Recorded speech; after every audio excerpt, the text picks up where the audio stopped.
بسم اللہ الرحمن الرحیم الحمدللہ الذی جعلنا من المتمسکین بولایت امیر المومنین۔ السلام علیکم یا علی علیہ السلام مدد۔ آپ دیکھ رہے ہیں ہمارا آفیشیل یوٹیوب چینل۔ جیسا کہ ہم نے اپنی گزشتہ قسط میں آپ کے سامنے یہ پروگرام جو ہے وہ نشر کرنے کا وعدہ کیا تھا کہ جو موجودہ صورتحال ہے اسرائیل اور فلسطین کے تنازع پر، جہاں پر پوری دنیا کی نظریں جو ہیں وہ اس خطہ پر اور مشرق وسطیٰ پر جمی ہوئی ہیں، تو اس کو ہم مذہبی تناظر میں دیکھ رہے ہیں کہ آخر یہ تنازع، یہ اس میں تمام کے اندر چھپے ہوئے کون سے ایسے واقعات ہیں جن کو آج کے اس دور میں لوگوں کے سامنے بیان کرنا ضروری سمجھا جائے۔ جو بھی کسی بھی قسم کی جنگ ہو تو اس کے لیے مختلف قسم کے اوپینین اور مختلف قسم کی سوچیں اور مختلف قسم کے نظریات آ جاتے ہیں۔ بحیثیت شیعہ، بحیثیت امت رسول اللہ صلی اللہ علیہ وآلہ وسلم، بحیثیت پیروکار امیر المومنین علی بن ابی طالب، بحیثیت طرفدار جناب سیدہ صلوات اللہ علیہا اور عزاداران حضرت امام حسین علیہ السلام ہونے کی حیثیت سے میرا اور میری قوم کا یہ عقیدہ ہے کہ ہم ہر ظالم کی مذمت کرتے ہیں اور ہر مظلوم کی حمایت کرتے ہیں۔ دنیا کے کسی خطے میں کوئی بھی ظالم ظلم کرے، چاہے اس کا تعلق کسی بھی نسل، رنگ، قوم، مذہب کے ساتھ ہو، ہم اس کی مذمت کریں گے۔ اور 1400 سال سے ہمارا یہی طریقہ ہے کہ ہم نے بڑے بڑے بادشاہوں کو اور بڑے بڑے تخت پر بیٹھے ہوئے اور اقتدار کے مزے لوٹنے والوں کو بھی ان کی مذمت کی ہے۔ ہم نے یہ نہیں دیکھا کہ انہوں نے کتنا دور اقتدار میں گزارا تھا، ہم نے ہر دور کے ظالم کی ہر طرح سے مذمت کی ہے۔ ہم آج بھی فلسطین میں ہونے والے مظالم میں، فلسطین کے عوام اور فلسطین کے بے گناہ شہریوں کو، فلسطین کے ان بچوں کو جن کو بے دردی کے ساتھ قتل کیا جا رہا ہے، ہم مظلوم کی حمایت کرتے ہیں اور ان پر کیے جانے والے ظلم کرنے والے ظالم اسرائیل کی مذمت کرتے ہیں۔ لیکن جہاں میں نے یہ گزارش کی ہے کہ مختلف قسم کے نظریات آتے ہیں، تو اس میں ایک پہلا نظریہ جو مسلمانوں کے یہاں تواتر کے ساتھ بیان کیا جاتا ہے کہ ہم اس کاز پہ اس لیے کھڑے ہیں کہ یہاں مسلمانوں کا قبلہ اول ہے۔ پھر دوسرا ایک نظریہ یہ پایا جاتا ہے کہ فلسطین میں ایک مسجد ہے جسے مسجد اقصیٰ کہتے ہیں، اور یہ وہ مسجد ہے جہاں سے ہمارے رسول صلی اللہ علیہ وآلہ وسلم جو ہے وہ سفر معراج کے لیے تشریف لے گئے تھے۔ تو میں نے پہلے یہ بات آپ کے سامنے عیان کر دی ہے کہ ہم بحیثیت مظلوم قوم ہونے کے فلسطینیوں کے ساتھ کھڑے ہیں۔ یہ یقیناً یقیناً کہ فلسطین جو ہے وہ انبیاء کی گزرگاہ ہے، فلسطین جو ہے وہ شہر حضرت اسحاق ہے، وہ حضرت یعقوب علیہ السلام اور حضرت یعقوب علیہ السلام کے بیٹوں کی اور بنی اسرائیل کے انبیاء کا مسکن ہے۔ یہ وہی شہر ہے جسے خدا نے وادی مقدس کہا ہے، یہ وہی شہر ہے جس پہ حضرت موسیٰ علیہ السلام نے بنی اسرائیل کو مصر سے نکال کے منتقل کیا تھا، یہ وہی شہر ہے جس پہ ہیکل سلیمانی تھا، یہ وہی شہر ہے جہاں دیوار گریہ ہے، یہ وہی شہر ہے جہاں تخت داؤد تھا، یہ وہی شہر ہے جہاں پر حضرت سلیمان بن داؤد نے اپنا اقتدار رکھا تھا۔ لیکن یہ شہر متبرک بھی ہے، یہ شہر مقدس بھی ہے، یہ شہر محترم بھی ہے۔ بیت المقدس جو ہے اس کے کئی نام ہیں، مختلف ناموں کے ساتھ مختلف عقیدوں کے لوگ اسے یاد کرتے ہیں۔ یہودی اور عیسائی آج بھی اسے یروشلم کہتے ہیں۔ سب سے پرانا نام اس کا جیبیوس ہے۔ یروشلم کا نام حضرت داؤد کے عہد میں اختیار کیا گیا۔ یہودی حضرت ابراہیم سے منسوب کرنے کے لیے اسے جری بھی کہتے تھے، اور اس کا ایک نام ایلیا بھی ہے۔ یروشلم، اس پہ یورپی مورخین یہ کہتے ہیں کہ یہ دو مختلف ناموں سے کا مرکب ہے، جس میں یرو علیحدہ ہے اور شالیم علیحدہ ہے، اور کہا جاتا ہے کہ شالیم یہاں کا رہنے والا ایک بادشاہ تھا جس کی وجہ سے اسے کہا جاتا ہے، اور یرو جو ہے وہ اس لیے اسے کہا جاتا ہے کہ یہ ایک جگہ، ایک مسکن تھا، اس کا مسکن ہونے کی وجہ سے اسے یروشلم کہا جاتا ہے۔ یا بہت سی اور یورپی مفکرین نے کہا ہے کہ اسے ورثہ امن، یعنی کہ امن کی جگہ ہونے کی وجہ سے بھی اسے یروشلم کہا جاتا ہے، اور جو عبرانی زبان کا لفظ ہے۔ اس میں کاپ کی سند سے ایک روایت نقل کی جاتی ہے کہ اس مقدس شہر کا نام ایلیا ہے، اور روم بن سام بن نو کا بیٹا تھا، دمشق اس کے بیٹے کا نام تھا، اور فلسطین بھی اس کے بیٹے کا نام تھا۔ یہ بھی تواریخ کی کتابوں میں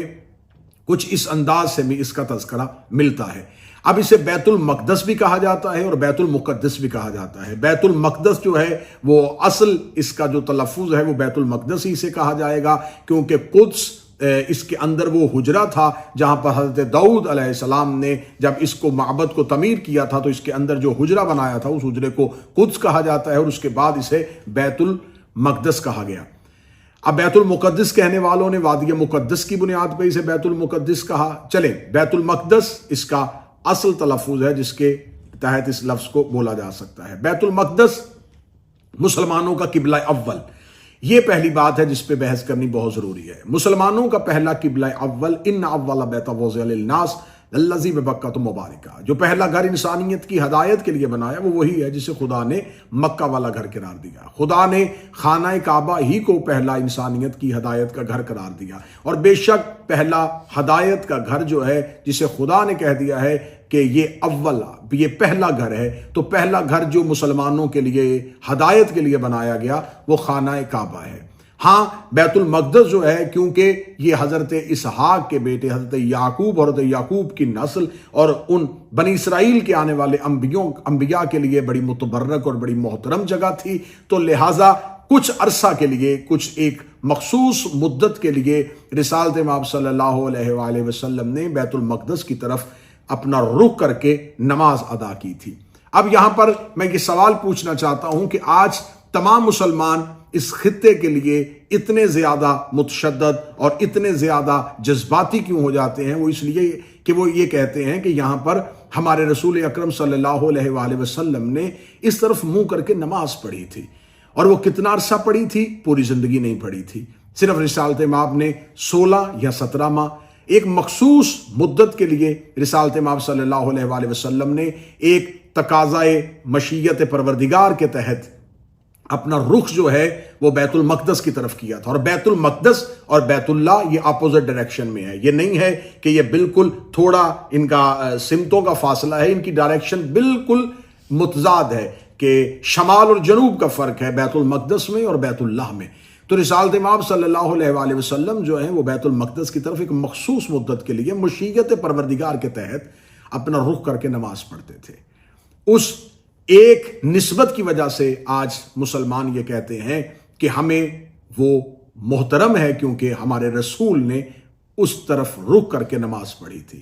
تو میں یہ سوال کرنا حق رکھتا ہوں کہ بے شک ہمارے نزدیک ہر وہ چیز محترم ہے جسے میرے رسول صلی اللہ علیہ وآلہ وسلم سے نسبت ہو جائے. ہمارے لیے ہر وہ شے قابل احترام ہے جسے نسبت ہمارے رسول سے ہو جائے. یقیناً جہاں ایک مہینے چند مہینوں کی بات نہیں، یہاں ایک لمحے کے لیے بھی رسالت مآب صلی اللہ علیہ وآلہ وسلم اپنا چہرہ کر دیتے تو یہ محترم ہو جاتا. وہ جن پتھروں کو کلمہ پڑھواتے ہیں وہ پتھر کائنات کے قیمتی ترین جواہرات میں تبدیل ہو جاتے ہیں، تو یقیناً وہ انتہائی محترم اور مکرم ہوگا جس کی طرف رسول نے رخ کیا. لیکن یہاں سوال کرنا چاہوں گا کہ جہاں چند مہینے کے لیے رسول اپنا چہرہ کریں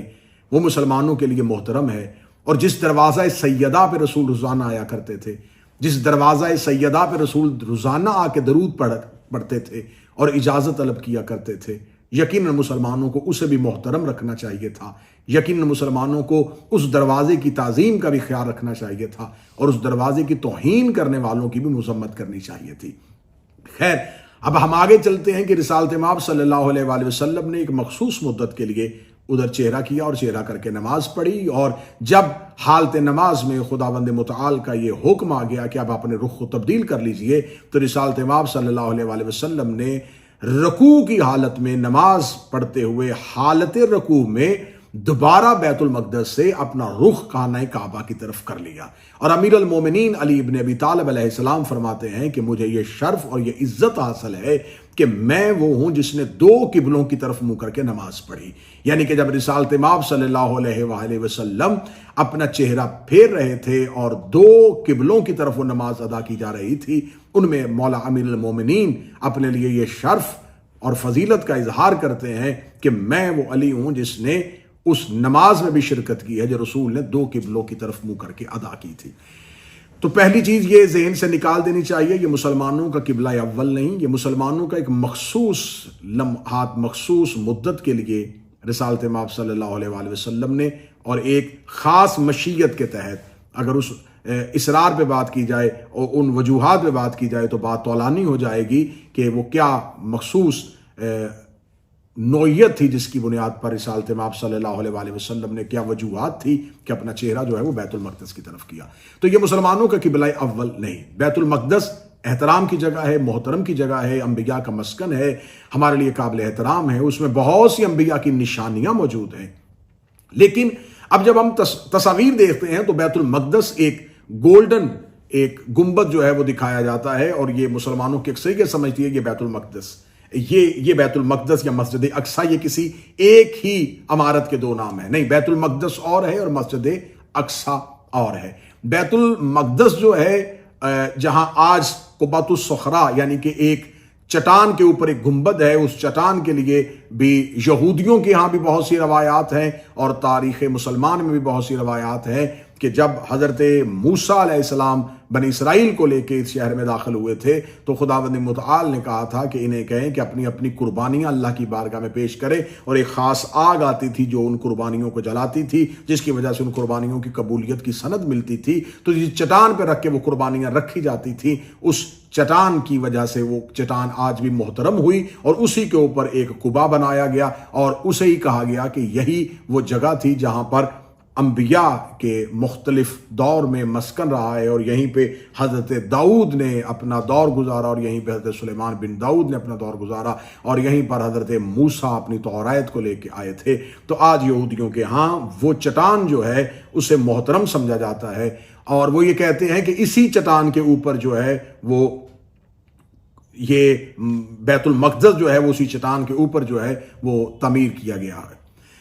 اب مسجد اقصی جو ہے، مسجد اقصی کے ہاں کے لیے بھی دو طرح کے نظریات پائے جاتے ہیں۔ یہ پہلا نظریہ یہ ہے کہ مسجد اقصی یہ وہ مسجد ہے جہاں رسالت مآب صلی اللہ علیہ وآلہ وسلم معراج پہ تشریف لے گئے تھے، جبکہ خدا قرآن کی آیت میں بالکل کھول کے یہ بات واضح ہو رہی ہے کہ پاک ہے وہ ذات جو اپنے عبد کو لے گئی مسجد الاحرام سے مسجد اقصی تک، یعنی کہ مسجد الاحرام سے آپ نے سفر کا آغاز کیا اور ٹوورڈ مسجد اقصی یعنی کہ الی مسجد اقصی کی طرف۔ تو مسجد اقصی کے لیے ہمارے ہاں مذہب اہل بیت میں آل محمد علیہ السلام سے جب پوچھا گیا کہ یہ مسجد اقصی کون سی مسجد ہے تو فرمایا یہ مسجد اقصی زمین پر نہیں، یہ آسمانوں پر ہے، کیونکہ رسالت مآب صلی اللہ علیہ وآلہ وسلم نے جو سفر معراج کیا تھا، وہ سفر معراج جو تھا وہ مکہ سے فلسطین کی طرف نہیں تھا، وہ مسجد الاحرام سے عرش بری کی طرف تھا، وہ اللہ کے عرش کی جانب گئے تھے، وہ آسمانوں پہ گئے تھے۔ تو جب خدا کے عرش کی طرف گئے تھے تو پھر وہ مسجد اقصی جو ہے وہ الی ٹوورڈ مسجد الاحرام سے مسجد اقصی، اگر مسجد الاحرام زمین پہ ہے تو پھر یقیناً اگر یہ سفر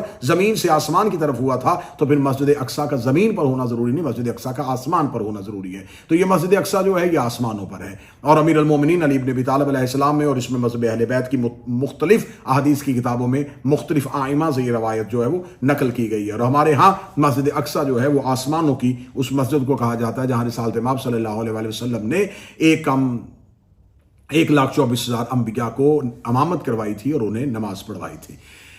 اب یہ جو مسجد اقصی جو فلسطین میں ہے، اس مسجد اقصی کی اسلام میں کیا حیثیت ہے؟ تو کتب اہل سنت اس بات پہ شاہد ہیں کہ یہ مسجد جو ہے اس کی بنیاد جو ہے وہ خلیفہ دوم عمر ابن خطاب کے دور میں جب جنگ یرموک سے لشکر واپس پلٹ رہا تھا، تو جنگ یرموک سے واپس پلٹتے ہوئے عمر بن عاص نے اس علاقے کا گھیراؤ کیا، اس کا محاصرہ کیا، اور محاصرہ کرنے کے بعد ابو عبیدہ جو ہے وہ بھی ایک لشکر لے کے وہاں پر پہنچ گئے، اور پھر اس شہر کے رہنے والوں کو، یروشلم کے رہنے والوں کو کہا گیا کہ وہ اسلام کو قبول کریں اور بیت المقدس کو خالی کریں۔ جب اس شہر کا محاصرہ کر لیا گیا تو خلیفہ ثانی، یہ کتب اہل سنت میں اور ان کی تواریخ میں ہے کہ خلیفہ ثانی عمر ابن خطاب جو ہے وہ وہاں پہنچتے ہیں، اور وہاں پہنچ کے اور پھر وہ وہاں پر ایک مسجد کا سنگ بنیاد رکھتے ہیں، اور جس مسجد کا سنگ بنیاد رکھا گیا اسی مسجد کا نام مسجد اقصی رکھا گیا، اور اسے آج بھی فلسطین میں مسجد عمر کے نام سے بھی یاد کیا جاتا ہے، اور مسجد اقصی بھی اسی مسجد کو کہا جاتا ہے۔ پھر اس کے بعد عبد الملک بن مروان کے دور میں اس مسجد کی توسیع کی گئی، پھر اس کے بعد اس کے بیٹے ولید بن عبد الملک نے بھی اس مسجد کی توسیع کی، اور اس کے لیے تاریخیں کہتی ہیں کہ کیونکہ اس وقت مکہ میں عبداللہ ابن زبیر کا دور تھا، اور عبداللہ ابن زبیر جو تھا وہ امویوں کے ساتھ برسر پیکار تھا، اور مکہ میں ہی اللہ کا وہ گھر تھا جسے بیت اللہ کہا جاتا ہے، اور مکہ میں لوگ حج پڑھنے کے لیے جاتے تھے۔ تو اس دور میں شاید یہ بات تواریخ میں نقل ہوتی ہے کہ اس دور میں عبد الملک بن مروان نے اور اس کے بیٹوں نے پھر مسجد اقصی کی تعمیر و توسیع کو زیادہ بڑھایا، وسیع کیا، اس پر بہت سونا، بہت چاندی، بہت ہیرے جواہرات، بہت پیسہ خرچ کیا، اور اسے ایک بہترین عالیشان مسجد کا رنگ دیا اور لوگوں کا رخ جو ہے وہ بیت المقدس کی طرف کروایا کہ اگر ہم مکہ نہیں جا سکتے تو ہمارے لیے زیارت کی جگہ یہ ہے، بیت المقدس ہے اور مسجد اقصی ہے۔ تو لہٰذا مسجد اقصی کا جو کانسیپٹ ہے اور بیت المقدس کا جو کانسیپٹ ہے وہ میں نے مذہب اہل بیت کے تناظر سے آپ کے سامنے بیان کر دیا کہ بیت المقدس جو ہے وہ مسلمانوں کے لیے محترم ہے لیکن قبلہ اول نہیں ہے، اور مسجد اقصی جو ہے وہ محترم ہے کیونکہ یقیناً تمام مساجد جو ہیں جو بھی اللہ کے نام سے منسوب ہو جاتی ہیں وہ اللہ کا گھر ہوتی ہیں، یہ محترم ہے، لیکن یہ وہ مسجد نہیں ہے کہ جس کے لیے یہ کہا جائے کہ یہاں رسالت مآب صلی اللہ علیہ وآلہ وسلم نے اپنا سفر معراج مکمل کیا تھا۔ اہل سنت کی کتب سے یہ روایات جو ہیں وہ ہم صحیح اسناد کے ساتھ آپ کے سامنے رکھ سکتے ہیں کہ اہل سنت برادران کی روایات جو ہیں وہ سامنے ہیں کہ رسالت مآب صلی اللہ علیہ وآلہ وسلم نے جو سفر معراج کیا وہ جناب ام ہانی کے گھر سے کیا، جو حضرت ابو طالب کی بیٹی تھی اور امیر المومنین علی بن ابی طالب کی بہن جناب ام ہانی کے گھر سے رسالت مآب صلی اللہ علیہ وآلہ وسلم نے سفر معراج کا آغاز کیا تھا۔ انشاءاللہ یہ سلسلے کو لے کے آگے چلتے رہیں گے اور آپ کی خدمت میں حاضر ہوتے رہیں گے۔ اپنی دعاؤں میں یاد رکھیے گا، چینل کو سبسکرائب کیجیے گا، بیل آئیکن کو دبائیے گا تاکہ اپنے آنے والی تمام ویڈیوز آپ تک پہنچ سکیں، اور اپنی رائے جو ہے وہ کامنٹ سیکشن میں ضرور دیجیے گا۔ اپنا اور اپنے قریب رہنے والوں کا خیال رکھیے گا۔ مولا ہمارے وارث کے ظہور میں تعجیل فرمائے۔ اللہم صلی علی محمد و آل محمد۔